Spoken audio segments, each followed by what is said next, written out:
ಆತ್ಮೀಯ ವಿದ್ಯಾರ್ಥಿಗಳೇ, ದ್ವಿತೀಯ PUC ಇತಿಹಾಸ ವಿಷಯದ ಆನ್ಲೈನ್ ಕ್ಲಾಸಿಗೆ ಸ್ವಾಗತ. ಇವತ್ತು ನಾವು ಅಧ್ಯಾಯ 5.2 ಮೊಘಲರು ಅಂತಕ್ಕಂಥ ಅಧ್ಯಾಯದ ಬಗ್ಗೆ ಚರ್ಚೆ ಮಾಡೋಣ. ನಿಮ್ಮ ಒಂದು ದ್ವಿತೀಯ PUC ಇತಿಹಾಸ ವಿಷಯದಲ್ಲಿ ಮೊಘಲರ ಕುರಿತು ಪೂರ್ವ ಮಹಾನ್ ಅರಸನ ಬಗ್ಗೆ ಅಧ್ಯಯನಕ್ಕಾಗಿ ನೀಡಲಾಗಿದೆ. ಅದರಲ್ಲಿ ಅಕ್ಬರ್ ಮಹಾಶಯ ಎಂತಕ್ಕಂಥವರ ಅಕ್ಬರ್ನ ಜೀವನ ಮತ್ತು ಸಾಧನೆ ಬಗ್ಗೆ ನಾವಿಲ್ಲಿ ಅಧ್ಯಯನ ಮಾಡ್ತೀವಿ. ಆರಂಭದಲ್ಲಿ ಮೊದಲಿಗೆ ನಾವು ಮೊಘಲರ ಹಿನ್ನೆಲೆಯನ್ನು ಒಂದು ಸ್ವಲ್ಪ ಸಂಕ್ಷಿಪ್ತವಾಗಿ ಚರ್ಚೆ ಮಾಡೋಣ. ಕಳೆದ ಅವಧಿಯಲ್ಲಿ ನಾವು ದೆಹಲಿಯನ್ನು ಆಳಿದ 5 ಸುಲ್ತಾನ ಸಂತತಿಗಳಲ್ಲಿ 2 ಪ್ರಮುಖವಾಗಿರ್ತಕ್ಕಂಥ ಸುಲ್ತಾನರ ಬಗ್ಗೆ ಚರ್ಚೆ ಮಾಡ್ತೀವಿ. ಒಂದು ಖಿಲ್ಜಿ ಮನೆತನದ ಅಲ್ಲಾವುದ್ದೀನ್ ಖಿಲ್ಜಿ ಹಾಗೂ ತುಘಲಕ್ ಮನೆತನದ ಮೊಹಮ್ಮದ್ ಬಿನ್ ತುಘಲಕರ ಜೀವನ ಮತ್ತು ಸಾಧನೆ ಬಗ್ಗೆ ನಾವು ಗಮನಿಸಿದ್ವಿ. ತದನಂತರದಲ್ಲಿ ಇವತ್ತು ಮೊಘಲರು ಅಂತಕ್ಕಂಥ ಹೊಸ ಅಧ್ಯಾಯದ ಬಗ್ಗೆ ನೋಡೋಣ. ಈ ಮಧ್ಯಕಾಲದ ಉತ್ತರಾರ್ಧದಲ್ಲಿ ಭಾರತದ ಮೇಲೆ ಮಧ್ಯ ಏಷ್ಯಾದ ಮತ್ತೊಂದು ದಾಳಿ ಆಯಿತು ಅಂತ ಹೇಳ್ತಾರೆ. ಅದರಲ್ಲಿ 1526 ನಡೆದ ಮೊದಲನೇ ಪಾನಿಪತ್ ಕದನದಲ್ಲಿ ಬಾಬರ್ನು ಇಬ್ರಾಹಿಂ ಲೋಧಿಯನ್ನು ಸೋಲಿಸ್ತಾನೆ. ಅವನನ್ನು ಕೊಂದು ಭಾರತದಲ್ಲಿ ಮೊಘಲರ ಆಳ್ವಿಕೆಯನ್ನು ಸ್ಥಾಪಿಸಿದ. ಅಂದರೆ 1526 ನಡೆದ ಮೊದಲ ಪಾನಿಪತ್ ಕದನ, ಬಾಬರ್ನಿಗೆ ಮತ್ತು ಇಬ್ರಾಹಿಂ ಲೋಧಿ ಈ 2 ಜನರ ನಡುವೆ ಮೊದಲ ಪಾನಿಪತ್ ಕದನ ನಡೀತದೆ 1526. ಇದರಲ್ಲಿ ಇಬ್ರಾಹಿಂ ಲೋಧಿ ಸೋತು ಕೊಲೆ ಆಗ್ತಾನೆ. ಆಗ ಬಾಬರ್ ಮೊಘಲರ ಆಳ್ವಿಕೆಯನ್ನು ಭಾರತದಲ್ಲಿ ಸ್ಥಾಪಿಸ್ತಾನೆ. ಅಂದರೆ ಮೊಘಲರ ಸ್ಥಾಪಕ ಬಾಬರ್ ಪ್ರಸಿದ್ಧ ಕವಿಯಾಗಿದ್ದ, ಅಷ್ಟೇ ಅಲ್ಲದೆ ಗದ್ಯ ಬರಹಗಾರನೂ ಆಗಿದ್ದ. ಅವನು ಬಾಬರ್ ನಾಮ ಎಂಬ ತನ್ನ ಆತ್ಮ ಚರಿತ್ರೆಯನ್ನು ಅವನು ಬರೆದ. ಈ ಬಾಬರ್ನ ನಂತರ ಅವನ ಉತ್ತರಾಧಿಕಾರಿಯಾಗಿ ಹುಮಾಯೂನ್ ಅವನ ಮಗ ಅಧಿಕಾರಕ್ಕೆ ಬರ್ತಾನೆ. ಈ ಹುಮಾಯೂನ್ ಮೊಘಲರ ಆಧಿಪತ್ಯವನ್ನು ವಹಿಸಿದಾಗ ಸೂರ್ ಸಂತತಿಯ ಶೇರ್ ಶಾ ಆ ಹುಮಾಯೂನನ್ನು ಸೋಲಿಸಿ ಅವನಿಂದ ಅಧಿಕಾರವನ್ನು ಕಸಿದುಕೊಳ್ತಾನೆ. ಅಧಿಕಾರಹೀನನಾಗಿರ್ತಕ್ಕಂಥ ಅಥವಾ ಅಧಿಕಾರವನ್ನು ಕಳೆದುಕೊಂಡಿರ್ತಕ್ಕಂಥ ಹುಮಾಯೂನ್ 15 ವರ್ಷಗಳ ಕಾಲ ಒಂದು ಅಲೆಮಾರಿ ಜೀವನ ನಡೆಸುವಂಥ ಒಂದು ಪ್ರಮೇಯ ಬರ್ತದೆ. 15 ವರ್ಷಗಳ ನಂತರ ಮತ್ತೆ ಹುಮಾಯೂನ್ ಮರಳಿ ಅಧಿಕಾರಕ್ಕೆ ಬರ್ತಾನೆ. ಹೀಗಾಗಿ ಇವನು 1556 ಹುಮಾಯೂನ್ ಮರಣ ಹೊಂತಾನೆ. ಇವನ ನಂತರ ಇವನ ಮಗ ಅಕ್ಬರ್ ಉತ್ತರಾಧಿಕಾರಿಯಾದನು ಅಂತಕ್ಕಂಥ ಒಂದು ಅಂಶ ನಾವಿಲ್ಲಿ ಗಮನಿಸ್ಬೋದು. ಅಂದರೆ ಬಾಬರ್ನ ಮಗ ಹುಮಾಯೂನ್ನ ನಂತರ ಅವನ ಮಗನಾಗಿರ್ತಕ್ಕಂಥವನು ಅಕ್ಬರ್ ಅಧಿಕಾರಕ್ಕೆ ಬಂದ. ಇನ್ನು ಅಕ್ಬರ್ ಯಾವ ರೀತಿ ತನ್ನ ಆಡಳಿತದ ಅವಧಿಯಲ್ಲಿ ಸಾಧನೆ ಮಾಡಿದ ಅಥವಾ ಈ ಅಕ್ಬರ್ ಯಾರು ಅಂತಕ್ಕಂಥದ್ದು ಇವತ್ತಿನ ದಿನ ನಾವು ನೋಡೋಣ. ಅಕ್ಬರ್ ಮಹಾಶಯ ಸಾಶ 1556 1605 ಅವಧಿಯಲ್ಲಿ ಆಡಳಿತ ಮಾಡಿರ್ತಕ್ಕಂಥ ಮೊಘಲರ ಶ್ರೇಷ್ಠ ದೊರೆ. ಇವನ ಮೂಲ ಹೆಸರು ಜಲಾಲ್ ಉದ್ದೀನ್ ಮೊಹಮ್ಮದ್ ಅಕ್ಬರ್. ಇವನ ಪೂರ್ಣ ಹೆಸರಿದು ಜಲಾಲುದ್ದೀನ್ ಮೊಹಮ್ಮದ್ ಅಕ್ಬರ್. ಇವನ ತಂದೆ ಹುಮಾಯೂನ್, ತಾಯಿ ಹಮೀದಾ ಬಾನು ಬೇಗಂ. ಅಂದರೆ ಹಮೀದಾ ಬಾನು ಬೇಗಂ ಮತ್ತು ಹುಮಾಯೂನರ ಮಗನಾಗಿ ಜನಿಸಿರ್ತಕ್ಕಂಥ ಅಕ್ಬರ್, ಹುಮಾಯೂನ್ ತನ್ನ ರಾಜ್ಯವನ್ನು ಕಳೆದುಕೊಂಡು ತನ್ನ ಪತ್ನಿ ಮತ್ತು ಕೆಲವು ಅನ್ಯಾಯಗಳೊಂದಿಗೆ ಸ್ಥಳದಿಂದ ಸ್ಥಳಕ್ಕೆ ಅಲ್ಲಾಡ್ತಿದ್ದಂಥ ಸಂದರ್ಭದಲ್ಲಿ ರಾಣಾನ ರಕ್ಷಣೆಯಲ್ಲಿ ಅಮರಕೋಟೆ ಎಂಬಲ್ಲಿ ಇವನಿರ್ತಾನೆ. ಆಗ ಸಾಶ 1542 ಆ ಅಮರಕೋಟೆಯಲ್ಲಿ ಅಕ್ಬರ್ನ ಜನನ ಆಗ್ತದೆ. 1542 ಹುಮಾಯೂನ್ ಶತ್ರುಗಳು ಮತ್ತು ನಂಬಲಾರ್ಹ ಕೆಲವು ಅನುಯಾಯಿಗಳು ಕೊಡುತ್ತಿದ್ದ ಕಿರುಕುಳದಿಂದ ಅಕ್ಬರ್ ತನ್ನ ಬಾಲ್ಯ ಜೀವನವನ್ನು ಸಂಕಷ್ಟದಲ್ಲೇ ಕಳೆದ ಅಂತ ಹೇಳ್ತಾರೆ. ಅಂದರೆ ಹುಮಾಯೂನ್ನ ರಾಜಭ್ರಷ್ಟನಾಗಿ ಅಲ್ದಾಡುವಂಥ ಸಂದರ್ಭದಲ್ಲಿ, ಅಂದರೆ ರಾಜ್ಯವನ್ನು ಕಳೆದುಕೊಂಡಿರ್ತಕ್ಕಂಥ ಸಂದರ್ಭದಲ್ಲಿ, ಅಲೆಮಾರಿ ಜೀವನ ನಡೆಸ್ತಕ್ಕಂಥ ಸಂದರ್ಭದಲ್ಲಿ ಅಕ್ಬರ್ ತನ್ನ ಆರಂಭಿಕ ಜೀವನವನ್ನು ಕಷ್ಟದಲ್ಲೇ ಕಳೆದ. ಹೀಗಾಗಿ ಅಕ್ಬರ್ ವಿದ್ಯಾಭ್ಯಾಸ ಮತ್ತು ರಾಜಕೀಯ ತರಬೇತಿಗಳಿಂದ ವಂಚಿತನಾದ. ಮುಂದೆ ತನ್ನ ತಂದೆಯ ಮರಣಾನಂತರ 14ನೇ ವಯಸ್ಸಿನಲ್ಲಿ ಅಧಿಕಾರಕ್ಕೆ ಬರಬೇಕಾಯಿತು. ಇವನು ಅಪ್ರಾಪ್ತನಾಗಿದ್ದರಿಂದ ಬೈರಾಮ್ ಖಾನನು ರಾಜಪ್ರತಿನಿಧಿಯಾಗಿ ಆಡಳಿತವನ್ನು ನೋಡಿಕೊಂಡ. ಅಂದರೆ ನಮಗಿಲ್ಲಿ ನೆನಪಿಡ್ಕೋಬೇಕಾದಂಥ 3 ಅಂಶಗಳು. ಒಂದು, ಜಲಾಲುದ್ದೀನ್ ಮೊಹಮ್ಮದ್ ಅಕ್ಬರ್ ಅವನ ಪೂರ್ಣ ಹೆಸರು. ಹುಮಾಯೂನ್ ಮತ್ತು ಹಮೀದಾ ಬಾನು ಬೇಗಂರು ಅಕ್ಬರ್ನ ತಂದೆ ತಾಯಿಗಳು. ಅಕ್ಬರ್ ಜನಿಸಿದ್ದು ಅಮರಕೋಟೆ ಎಂಬಲ್ಲಿ 1542ರಲ್ಲಿ. ಬಾಲ್ಯ ಜೀವನವನ್ನು ಸಂಕಷ್ಟದಲ್ಲಿ ಕಳೆದಿರ್ತಕ್ಕಂಥವನು ಎಲ್ಲ ಥರದ ವಿದ್ಯಾಭ್ಯಾಸದಿಂದ ವಂಚಿತನಾದ. ಹುಮಾಯೂನ್ನ ಮರಣಾನಂತರ ತನ್ನ 14ನೇ ವಯಸ್ಸಿನಲ್ಲಿ ಅಧಿಕಾರಕ್ಕೆ ಬಂದಂಥ ಸಂದರ್ಭದಲ್ಲಿ ಇವನು ಅಪ್ರಾಪ್ತನಾಗಿದ್ದ ಅಕ್ಬರ್. ಹೀಗಾಗಿ ರಾಜಪ್ರತಿನಿಧಿಯಾಗಿ ಬೈರಾಮ್ ಖಾನ್ ಆಡಳಿತವನ್ನು ನೋಡಿಕೊಂಡ. ಇನ್ನು ಅಧಿಕಾರಕ್ಕೆ ಬಂದಿರತಕ್ಕಂಥ ಸಂದರ್ಭದಲ್ಲಿ ಹುಮಾಯೂನ್ ಮಾಡಿರ್ತಕ್ಕಂಥ ಕೆಲವೊಂದಿಷ್ಟು ಸೈನಿಕ ಸಾಧನೆಗಳನ್ನ ನೋಡೋಣ. ಅಕ್ಬರ್ ಮಾಡಿರ್ತಕ್ಕಂಥ ಕೆಲವೊಂದಿಷ್ಟು ಸೈನಿಕ ಸಾಧನೆಗಳು. ಇಲ್ಲಿ ಅಕ್ಬರ್ ತನ್ನ ಸಾಮ್ರಾಜ್ಯವನ್ನು ವಿಸ್ತರಿಸಬೇಕು, ಮೊಘಲರ ಆಳ್ವಿಕೆಯನ್ನು ವಿಸ್ತರಿಸಬೇಕು ಅನ್ನುವಂಥ ನಿಟ್ಟಿನಲ್ಲಿ ಆರಂಭದಲ್ಲಿ 2ನೇ ಪಾನಿಪತ್ ಕದನವನ್ನು ಮಾಡ್ತಾನೆ. 1556ರಲ್ಲಿ 2ನೇ ಪಾನಿಪತ್ ಕದನ ನಡೀತದೆ. ಆ ಕದನ ಯಾರ್ಯಾರ ನಡುವೆ ನಡೀತು, ಯಾಕೆ ನಡೀತು ಅಂತಕ್ಕಂಥದ್ದನ್ನು ನಾವು ನೋಡೋದಾದರೆ, ಬಂಗಾಳದ ಮೊಹಮ್ಮದ್ ಆದಿಲ್ ಶಾನ ಪ್ರಧಾನಮಂತ್ರಿ ಹೇಮು, ಬಂಗಾಳವನ್ನು ಆಡಳಿತ ಮಾಡ್ತಕ್ಕಂಥ ಮೊಹಮ್ಮದ್ ಆದಿಲ್ ಶಾನ ಪ್ರಧಾನಮಂತ್ರಿ ಹೇಮುಗೆ ಹಾಗೂ ಮೊಘಲರ ರಾಜ್ಯಪಾಲರಾಗಿರ್ತಕ್ಕಂಥ ತರ್ದಿ ಬೇಗನಿಂದ ದೆಹಲಿ ಮತ್ತು ಆಗ್ರಾಗಳನ್ನ ಅವನು ವಶಪಡಿಸಿಕೊಂಡ ಮತ್ತು ರಾಜ ವಿಕ್ರಮಾದಿತ್ಯ ಎಂಬ ಬಿರುದನ್ನು ಪಡೆದ. ಅಂದರೆ ಅಕ್ಬರ್ನ ಆಡಳಿತದಲ್ಲಿರ್ತಕ್ಕಂಥ ದೆಹಲಿ ಮತ್ತು ಆಗ್ರಾಗಳನ್ನು ವಶಪಡಿಸಿಕೊಂಡಿರ್ತಕ್ಕಂಥ ಹೇಮು. ಅದೇ ಸಂದರ್ಭದಲ್ಲಿ ಅಕ್ಬರ್ನು ಪಂಜಾಬ್ನಲ್ಲಿದ್ದ. ಹೀಗಾಗಿ ಅವನ ರಾಜಕೀಯ ಸ್ಥಿತಿ ಚಿಂತಾಜನಕವಾಗಿತ್ತು. ಮುಂದೆ 1556ರಲ್ಲಿ ನಡೆದ 2ನೇ ಪಾನಿಪತ್ ಕದನದಲ್ಲಿ ಹೇಮುವನ್ನು ಎದುರಿಸಲು ಬೈರಾಮ್ ಖಾನನು ಅಕ್ಬರ್ನಿಗೆ ನೆರವಾದ.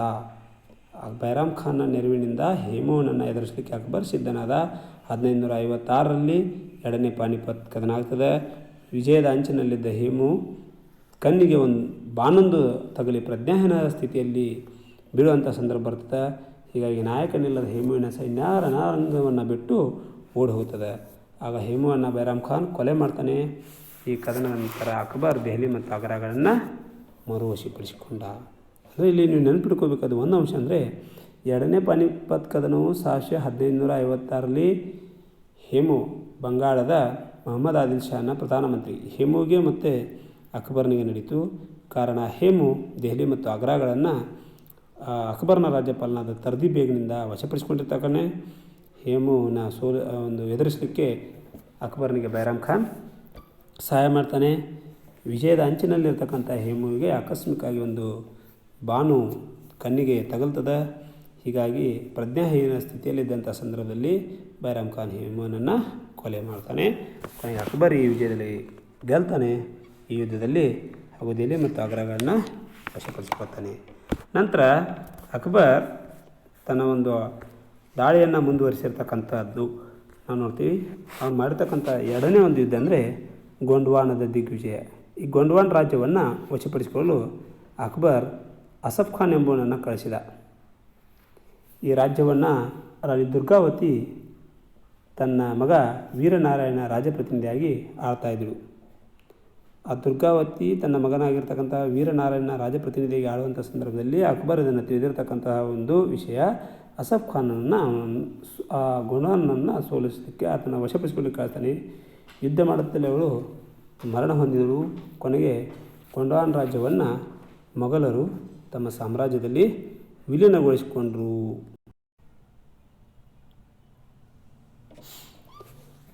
ಅಕ್ಬರ್ನು ಗುಜರಾತ್ ಮೇಲೆ ಆಕ್ರಮಣ ಮಾಡ್ತಾನೆ. ಕಾರಣ ಗುಜರಾತಿನ ಸಂಪತ್ತು ಮತ್ತು ಸಮುದ್ರ ವ್ಯಾಪಾರ ಪ್ರಾಮುಖ್ಯತೆಯಿಂದಾಗಿ ಅಕ್ಬರ್ ಗುಜರಾತ್ ಮೇಲೆ ದಾಳಿ ಮಾಡ್ತಾನೆ. ಅದರ ರಾಜನಾಗಿರ್ತಕ್ಕಂಥ ಮುಜಾಫರ್ ಶಾಹನನ್ನು ಸೋಲಿಸಿ ಗುಜರಾತನ್ನು ವಶಪಡಿಸಿಕೊಂಡು ಅದರ ದಿಗ್ವಿಜಯದ ನೆನಪಿಗಾಗಿ ಅಕ್ಬರ್ ಫತೇಪುರ್ ಎಂಬ ಹೊಸ ರಾಜಧಾನಿಯನ್ನು ಸಿಕ್ರಿ ಬಳಿ ನಿರ್ಮಿಸ್ತಾನೆ. ನಂತರ ಬಂಗಾಳ ಮತ್ತು ಒರಿಸ್ಸಾಗಳ ಆಕ್ರಮಣವನ್ನು ಕೈಗೊಳ್ತಾನೆ. ಬಂಗಾಳದ ರಾಜ್ಯಪಾಲನಾಗಿರ್ತಕ್ಕಂಥ ದಾವೂದ್ ಖಾನ್ ಸ್ವತಂತ್ರವನ್ನು ಘೋಷಿಸಿಕೊಂಡ. ಆದ್ದರಿಂದ ಅವನನ್ನು ಹತ್ತಿಕ್ಕಲು ಅಕ್ಬರ್ ತನ್ನ ಸೈನ್ಯವನ್ನು ಕಳಿಸಿದ. ಹೀಗೆ ಅಕ್ಬರ್ನ ಸೈನ್ಯ ಬಂಗಾಳ ಮತ್ತು ಒರಿಸ್ಸಾಗಳನ್ನು ವಶಪಡಿಸಿಕೊಂಡಿತು ಹಾಗೂ ಅವುಗಳನ್ನು ಮೊಘಲ ಸಾಮ್ರಾಜ್ಯದ ಭಾಗಗಳಾಗಿ ಸೇರಿಸಿಕೊಂಡಿತು. ನಂತರ ಕಾಬೂಲ್ ಮತ್ತು ಕಾಶ್ಮೀರಗಳನ್ನು ಕೂಡ ವಶಪಡಿಸಿಕೊಳ್ತಾನೆ ಅಕ್ಬರ್.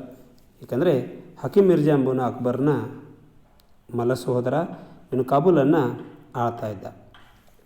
ಹೀಗಾಗಿ 1585 ಅವನು ಮರಣ ಹೊಂತಾನೆ. ಆಗ ಅಕ್ಬರ್ ಆ ಕಾಬೂಲನ್ನು ತನ್ನ ಸಾಮ್ರಾಜ್ಯಕ್ಕೆ ಸೇರಿಸ್ಕೊಳ್ತಾನೆ. ನಂತರ ಕಾಶ್ಮೀರನ್ನು ಕೂಡ ವಶಪಡಿಸ್ಕೊಳ್ತಾನೆ. ಇಲ್ಲಿ ಮುಂದೆ ಅಕ್ಬರನ ಆಡಳಿತದಲ್ಲಿ ರಜಪೂತ್ ನೀತಿ ನಾವು ನೋಡ್ಬೋದು. ಇದು ನಿಮಗೆ ಶಾರ್ಟ್ ನೋಟ್ಸ್ಗೆ ಬರ್ತಕ್ಕಂಥ ಒಂದು ಮುಖ್ಯವಾಗಿರ್ತಕ್ಕಂಥ ಅಂಶ ರಜಪೂತ್ ನೀತಿ.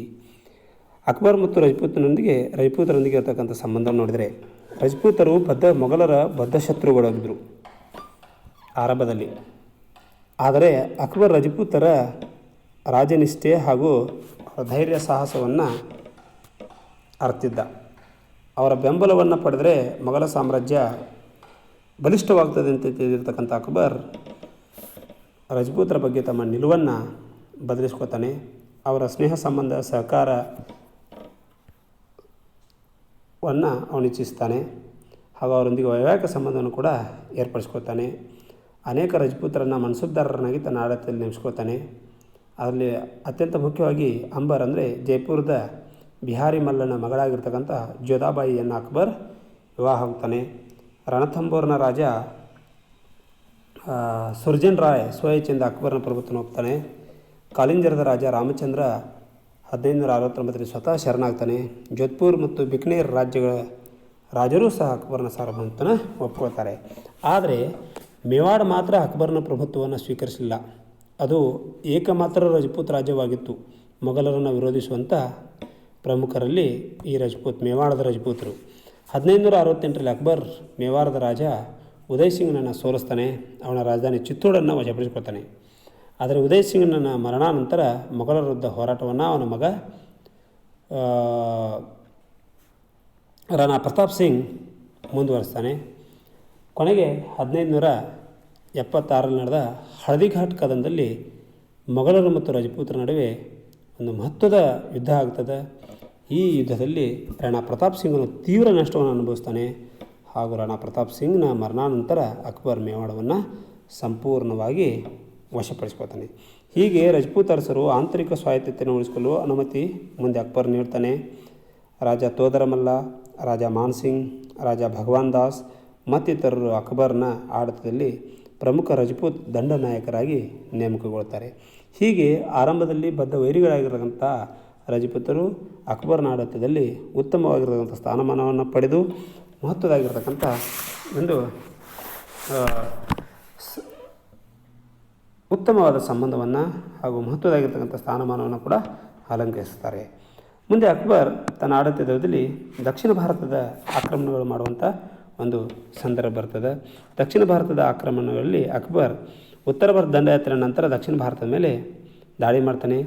ದಕ್ಷಿಣ ಭಾರತದ ರಾಜ್ಯಗಳಾದ ಬೀದರ್, ಖಾಂದೇಶ್, ಅಹಮದ್ನಗರ್, ಗೋಲ್ಕಂಡ್ ಮತ್ತು ಬಿಜಾಪುರಗಳಿಗೆ ತನ್ನ ಸಾರ್ವಭೌಮತ್ವ ಒಪ್ಪಿಕೊಳ್ಳುವಂತೆ ತಿಳಿಸಲು ರಾಜಕೀಯ ನಿಯೋಗಗಳನ್ನು ಕಳಿಸ್ತಾನೆ. ಖಾಂದೇಶ್ ಒಂದನ್ನು ಬಿಟ್ಟು ಉಳಿದ ರಾಜ್ಯಗಳು ಈ ಪ್ರಸ್ತಾಪವನ್ನು ತಿರಸ್ಕರಿಸ್ತವೆ. ಆದ್ದರಿಂದ ಅವುಗಳನ್ನು ಗೆಲ್ಲಲಿಕ್ಕೆ ಅವನು ಯುದ್ಧ ಮಾರ್ಗವನ್ನು ಅನುಸರಿಸಿದ. ಅಂದರೆ ಪ್ರಮುಖವಾಗಿ ದಕ್ಷಿಣ ಭಾರತದಲ್ಲಿ ಆಡಳಿತ ಮಾಡ್ತಕ್ಕಂಥ ಬೀದರ್ ಇರ್ಬೋದು, ಖಾಂದೇಶ್ ಇರ್ಬೋದು, ಅಹಮದ್ನಗರ್ ಇರ್ಬೋದು, ಗೋಲ್ಕಂಡ್ ಇರ್ಬೋದು, ಬಿಜಾಪುರ್ ಈ ರಾಜ್ಯದ ರಾಜರಿಗೆ ಅಕ್ಬರ್ ಒಂದು ಮನವಿಯನ್ನು ಮಾಡ್ತಾನೆ, ರಾಜಕೀಯ ನಿಯೋಗವನ್ನು ಕಳಿಸಿ ನನ್ನ ಪ್ರಭುತ್ವವನ್ನು ಒಪ್ಕೊಳ್ಬೇಕು ಅಂತೇಳಿ. ಆಗ ಖಾಂದೇಶ್ ಒಂದು ಬಿಟ್ಟು ಉಳಿದವೆಲ್ಲವೂ ಅದನ್ನು ತಿರಸ್ಕರಿಸ್ತವೆ. ಆಗ ಅಕ್ಬರ್ ಕುಪಿತನಾಗಿ ಯುದ್ಧ ಮಾರ್ಗವನ್ನು ಅನುಸರಿಸ್ತಾನೆ. 1595 ಅಹಮದ್ನಗರದ ರಾಣಿ ಚಾಂದ್ ಬೀಬಿಯ ಮೇಲೆ ಮೊಘಲರ ದಾಳಿ ಮಾಡ್ತಾರೆ. ಅವಳು ವೀರಾವೇಶದಿಂದ ಹೋರಾಡಿ ವಿಫಲರಾಗ್ತಾರೆ. ಹೀಗೆ ಅಕ್ಬರ್ ಬೀದರ್ ಮತ್ತು ಅಹಮದ್ನಗರನ್ನು ಗೆದ್ದುಕೊಳ್ತಾನೆ.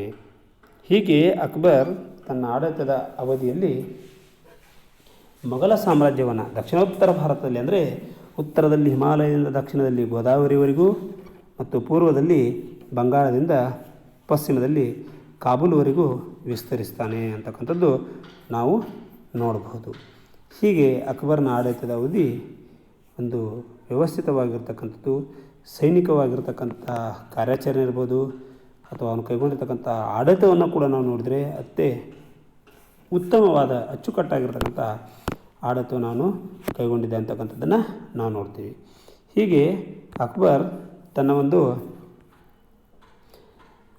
ಜೀವಿತಾವಧಿಯಲ್ಲಿ ಅಂದರೆ ತನ್ನ ತಂದೆ ಹುಮಾಯೂನ್ ಏನು ಮೊಘಲರ ಒಂದು ಆಡಳಿತಕ್ಕೆ ಬಂದಂಥ ಸಂದರ್ಭದಲ್ಲಿ ಏನು ಮೊಘಲರ ಪ್ರತಿಷ್ಠೆಯನ್ನು ಕಳೆದುಕೊಂಡಿದ್ದರೋ ಅದನ್ನು ಮರಳಿ ಅವನು ಘನತೆ ಗೌರವಗಳನ್ನು ಮೊಘಲರ ಒಂದು ಪ್ರತಿಷ್ಠೆಯನ್ನು ಹೆಚ್ಚಿಸ್ತಾನೆ ಅಂತಕ್ಕಂಥದ್ದು ನಾವು ಅವನ ಜೀವನ ಸಾಧನೆ ನೋಡ್ಬೋದು. ಅದು ವಿದ್ಯಾರ್ಥಿಗಳೇ, ನೀವು ಈ ಅಕ್ಬರ್ನ ಕುರಿತು ಜೀವನ ಮತ್ತು ಸೈನಿಕ ಸಾಧನೆ ಬಗ್ಗೆ ಇಷ್ಟು ನೆನಪಿಡ್ಬೋದು. ಮುಂದಿನ ಅವಧಿಯಲ್ಲಿ ನಾವು ಅಕ್ಬರ್ನ ಆಡಳಿತ ಪದ್ಧತಿಯನ್ನು ಗಮನಿಸೋಣ. ಧನ್ಯವಾದಗಳು.